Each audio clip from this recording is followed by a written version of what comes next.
Welcome back, everybody. This is the thejonnymar, and I am continuing with Let's Play the Elder Scrolls Arena. So my last episode, we got the first piece of the Staff of Chaos, and I also got my Steel Saber of Speed recovered or restored at the item shop after doing that. And basically, as Marasar, we have decided we are done. We are done with this stupid quest to go after the Staff of Chaos. We are done with people trying to kill us. We've been, numerous times, people have seemingly attempted to kill us, and so we need to find a different thing to do with our life to try to protect our life. And so Marasar right now has really no idea what to do other than he is not going to look for Labyrinthian. He has no interest in doing that. He basically is going to have this piece of the Staff of Chaos forever now. And he's just going to assume that eventually Rhea will contact someone else to save the Emperor. I mean, she has to have that ability, right? It's not all on him. There has to be some other champion out there that can save Uriel Septim. So basically, we have to figure out what to do. So we're going to go to the innkeeper here and see if there are any rumors or anything that can help us decide where we're going to go next. So we're going to try some general rumors. Well, maybe we shouldn't head to Somerset Isle. And we're going to say that the innkeeper's like, hey, you, a courier just stopped by with a letter for you. So super! We're being hunted by the Dark Brotherhood for something we did in Morrowind. Perhaps the thing that Marasar has been running away. And basically, we need to head to Valenwood to seek a sanctuary or haven. And this mysterious person who has heard our prayers will help us out. So, of course, the person that Marasar has been praying to is not a person at all. And that is actually a Daedric Lord, and that is Azura. So I'm going to meet you guys outside town, and we will head to Valenwood. So Marasar assumes that basically Azura has heard his prayers and is helping him out. So he's going to head to Valenwood immediately and seek some additional signs of kind of what to do next. So he's not sure where to go. Now, there's a very obvious location that was sort of cited in that letter, and that is Haven in Valenwood. So that's the first location that kind of jumps out at him. But another location that it could possibly be is Longhaven, which is a smaller town. So Marasar has to make a decision here, which does he head to, and he's ultimately going to decide to head to Haven. He figures it'll be easier for him to kind of blend in and get lost in the crowd in a bigger town like Haven. Now again, he doesn't know what to do in Haven. He's just going there because he was instructed to by this mysterious letter he received. So this is our first time in Valenwood. We'll say that en route, when he was traveling, he went again through the Imperial Province, and let's say he stopped in Kvatch. Because as some of you know, in later games in the series, we're not actually going to be able to access Kvatch for reasons. Or at least not the original version of Kvatch. So here we are in Haven, one of the large cities of Valenwood. Something that we have not seen in later games of the Elder Scrolls, except in mods. So we haven't actually gone to Valenwood yet. Maybe in Elder Scrolls 6. So Marasar, after the long trip, is looking for a place to rest. And he's going to assume, since he got a letter from a courier, that basically he's going to have to do the same thing. So he's going to seek out, first and foremost, an inn, so that he can rest and hope that one of these buildings with one entrance is a place where he can get a barkeeper to give him another letter instructing him what to do next. So we have a temple, of course. That's nice. Big town like this should have lots of temples, lots of inns, lots of item stores. And we'll be checking all that out as well, probably off screen, simply because I've done so much of that to this point in the game. But here we go. We have an inn. The Flying Gibbet? Gibbet? Probably Gibbet. So this is our first inn in a new land, and it's going to look very similar to other inns, although the architecture is a little different. And we have some interesting people in here. We have a brother or a friar here. And you'll notice he doesn't just give us a snide remark. He will actually answer questions for us and rumors. And then we have these guys playing along to the background music. But we're going to start by getting a room for our usual one night. So that'll cost 10 gold. We'll sleep, and then we will come back out and talk to the innkeeper again and see if there is any correspondence from our mysterious person. Let's have some red wine. We are thankful to be in a safe haven. Well, that is a good sign, right? That's what we were seeking. Of course, it said that in the past, and then people have tried to kill us, so... Alright, so we have slept, and now we're going to try to find out if we have any additional clues as to where to go next. So let's talk to the innkeeper, and he says, sure enough, a courier came and dropped off another message. And the message says we need to seek out the Ring of Khajiit, an artifact for this particular person. And the ring will allow us to become invisible to the eyes of others. Therefore, no one will be able to find us as long as we possess and wear this ring. So that sounds great to Marasar. He is super interested in that. So he wants to try to find the Ring of Khajiit. Now, in different games in the series, the name of this relic has actually changed. It's gone from the Ring of Khajiit to the Ring of Khajiitai to a couple other names as well. And to find it in this game, what you need to do is head outside and do some general rumor checking with random citizens. So I'm going to save, and then we will do that. So we'll talk to this guy up here after I save. So, to find an artifact or a relic or a Daedric kind of artifact of some kind, you need to ask general rumors kind of over and over and over again. And depending on what province you're in this game, you will get randomly offered a Daedric quest. So this one, for example, will give you the Ogma Infinium, that special book that some of you have played later games know about. But we're not interested in that. We want the Ring of Khajiit. So I have cycled through quests here. I just asked over and over and over again. And eventually he will tell us about the Ring of Khajiit or Khajiitai. And basically, that's what we want. So in this game, you have to do this. Eventually they will offer you an artifact quest. You need to go talk to somebody who will give you a map telling you where to go to find a map, which will then tell you where to go to find the artifact. So it's a very convoluted process. So I'm going to meet you over at the inn that he spoke of. So here we are at the Green Mug. This is the inn that he mentioned, and this is where we need to go to start this process of trying to find the Ring of Khajiit.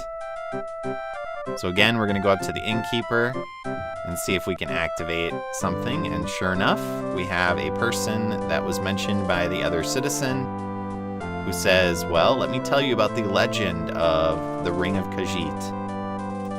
So this artifact has actually been around for quite a while, and it was made famous by, as you might expect, a Khajiit, who used it to become a very, very good thief. So because it allows you to become invisible on use, he would use it to kind of break into places and become very famous on that. But what happened is eventually the ring basically got tired of the way that he was using it, and so left him. And so it kind of disappeared. And so now it's looking for a new master. So he wants us to pay 950 gold to get the location of the map of the location where the ring actually is. Now we would love to counter that, but at this point Marasar is just interested in doing this. He wants to do it. He feels a desperation. So he's just going to pay whatever the guy asks for. And so he's going to tell us the location of the artifact. Now in this game, again, each province has certain artifacts that you can find that are limited to those provinces. in that they're only findable in terms of the quest to get them in those particular provinces. And for an artifact quest, what you need is, well, you have a certain chance per level. It's about a 5, well, I don't know if it's 5, but level 10 gives you about a 20% chance when you're asking for quests through the general rumors to get an artifact quest. And so he's going to tell us about a location in Black Marsh where this map is supposedly existing. Now these dungeons are big and long, dank, and filled with enemies, especially higher level enemies, so it is not going to be easy. Oh, and I guess I spoiled it a little bit. Yeah, it's in Black Marsh, at least for this particular quest. The whole of Trogot Doth. Or Trogot Doth. Or Trogot Doth. However you want to pronounce it. And thank you. Enjoy your 950 gold. So once more onto the breach, we are going to basically go seek this out. So I will meet you outside again, and we will go after the map.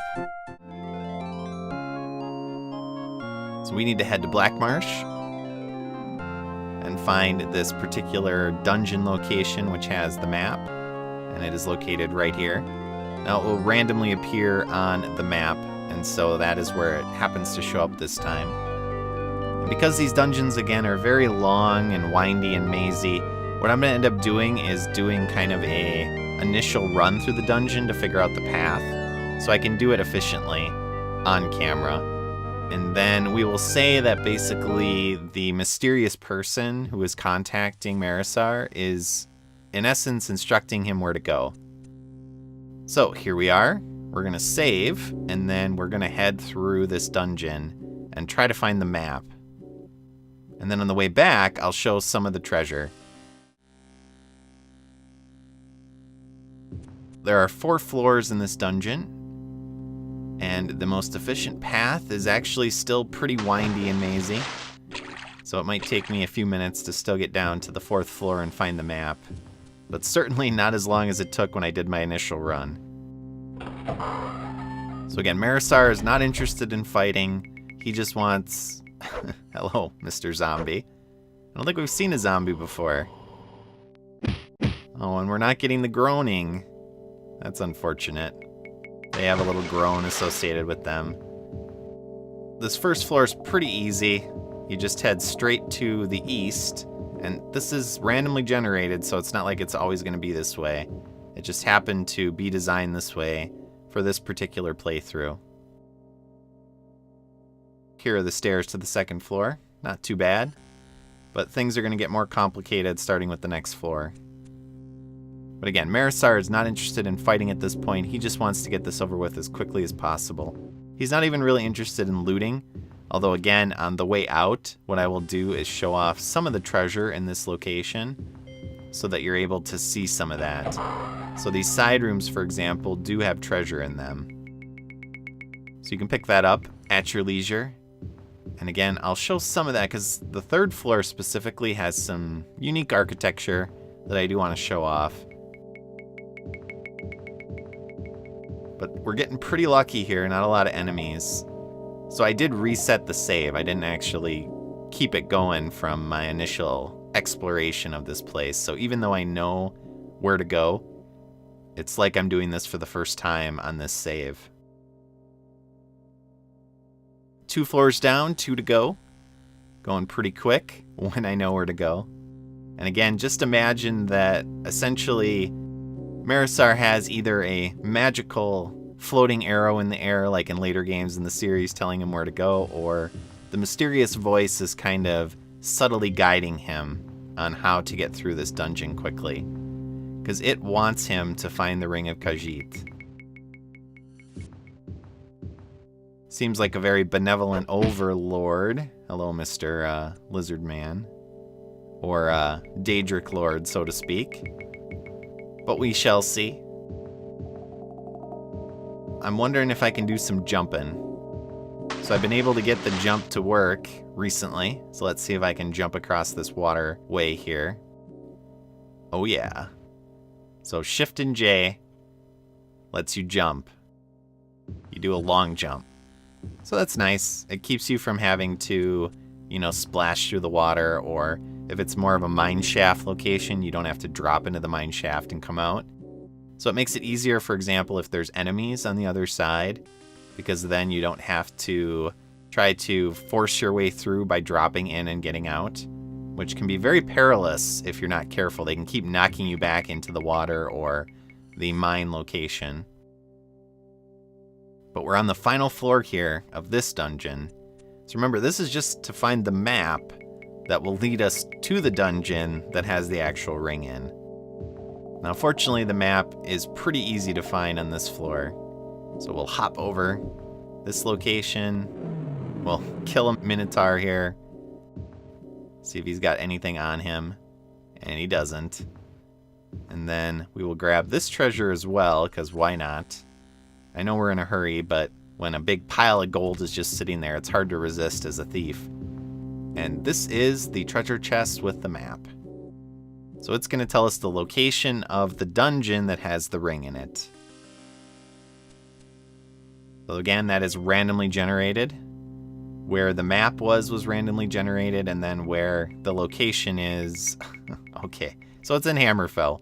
So we get to go back to Hammerfell, where we've spent most of the time of this journey so far. That's okay. We know some good towns in Hammerfell. Hopefully we won't get killed by going back. But I'm going to go back up and I'm going to save. Ow. Stupid orc. So again, I want to show off a few of the special locations in this dungeon with some treasure, because there are a few kind of unique architectural moments here. So let's see if we can jump across here, grab some of this treasure, and then we're going to try a really long jump here. Let's see if we can do a diagonal jump across.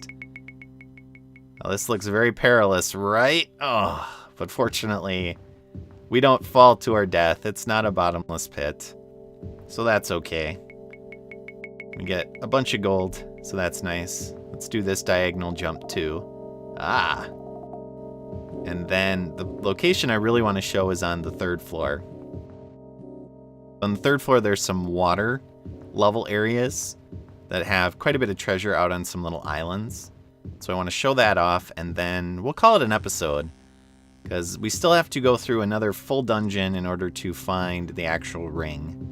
So that'll take quite a bit amount of time to actually do that. And I also want to stop off in Hammerfell and buy some new provisions, sell some stuff off that we found for treasure, and then basically we will start essentially from a position of strength as we head into the dungeon to find the artifact. So yeah, this is a good treasure, right? Lots of stuff. We'll leave the random items. Well, it's actually worthwhile to take it because it may be enchanted. I'm surprised at how few enemies we faced. Usually there's, come on, get up there, a lot more enemies than this, especially enemies that can shoot magic at you. And those are very nasty. So that's it. We're going to head back up to the 2nd floor. I'm going to make a beeline for the exit.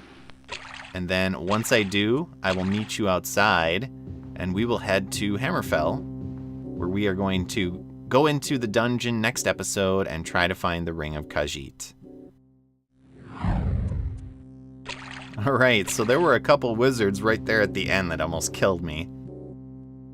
But fortunately I got out without dying. So we have the map to the new location, which is this place, and that is where the ring is actually located. So we're going to travel to one of our towns we've previously been to, and next episode we will go after the ring. So as always, viewers, thanks for watching. I'll see you all next time. So long.